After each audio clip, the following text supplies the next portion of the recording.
Hi, we are Team ALM, and today we're going to show you geothermal power opportunities in Texas and Alberta. The cost of shutdown and reclamation of abandoned oil wells can be a heavy financial burden for oil and gas companies. Just in Alberta, there are 71,000 abandoned wells, of which 2,100 are orphaned.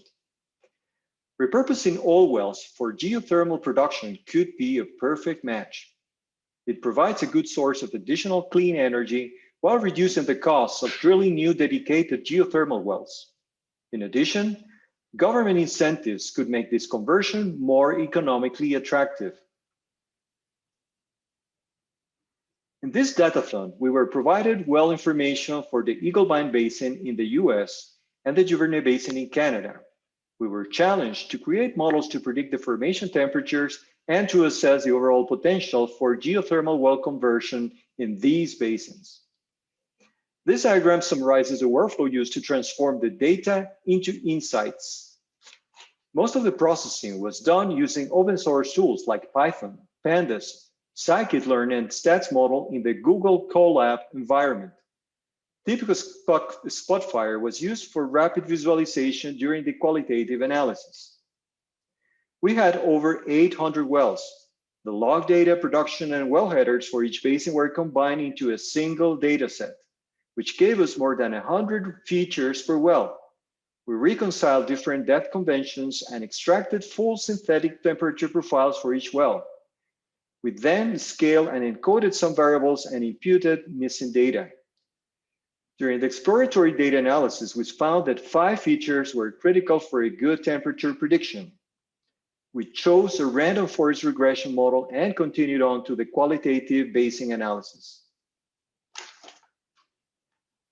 The Eagle-Bind and Duvernay basins have similar temperature gradients, around 28 degrees Celsius per kilometer.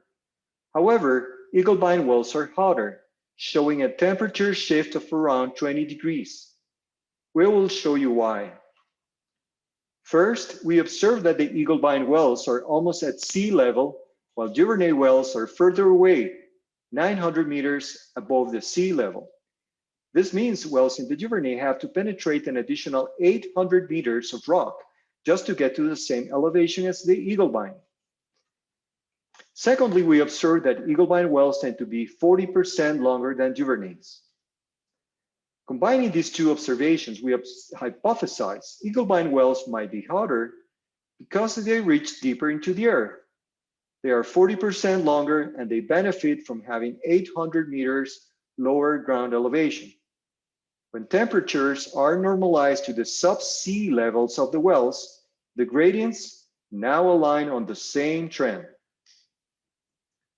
Our machine learning model was used to impute those wells with missing temperatures to calculate thermal gradients. We noticed that there is a cluster of high gradient wells in the western flank of the basin, which coincides with the deeper part. It is similar in the Eagle-Bind, with the gradients being higher in the deeper eastern flank of the basin. For ranking geothermal opportunities, we use temperature, pressure, depth, and flow capacity to group the wells into geothermal categories. The grouping was done using the K-means clustering algorithm with the 4 parameters defined before. Wells with high temperature, pressure, peak water rate, and depth are located in the western flank of the Duvernay Basin. There are 53 wells in the dataset that fall in cluster 4, which are viable for electricity generation, given their high temperatures above 95 degrees Celsius. Over 300 wells fall in the clusters 2 and 3, which are suitable for direct heating use. A total of 75 wells were considered to have low potential for geothermal conversion. A quick estimation using electricity prices and energy capacity correlations from other studies shows that our best wells in cluster 4 could generate from $200,000 up to $2.7 million of gross revenue over 30 years of production. The area where cluster 4 is most represented is already home to 3 geothermal pilot projects: Alberta number 1, Stagegate 1, and Everlight near Rocky Mountain House. For the Eagle-Bind, a similar criteria using the K-mean clustering algorithm was used, only that in this case, we didn't have pressure information, but casing diameter.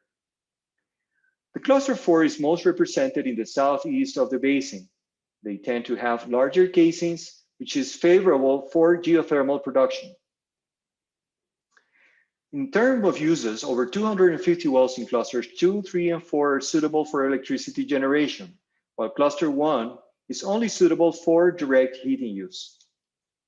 Using the same estimation method as before, an Eaglebine well could generate from $300,000 up to $10 million in gross revenues over a 30-year period. Eaglebine wells have higher temperatures than Duvernays, which shows up in better economics. In conclusion, there are different geothermal opportunities in our areas of interest.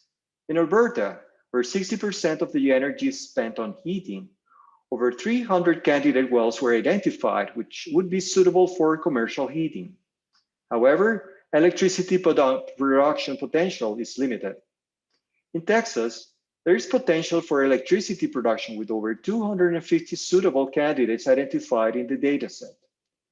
Ultimately, the future of geothermal will rely on viable economics.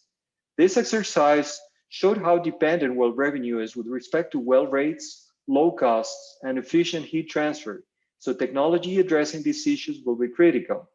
Also, economic incentives will play a key role. Thanks for your attention.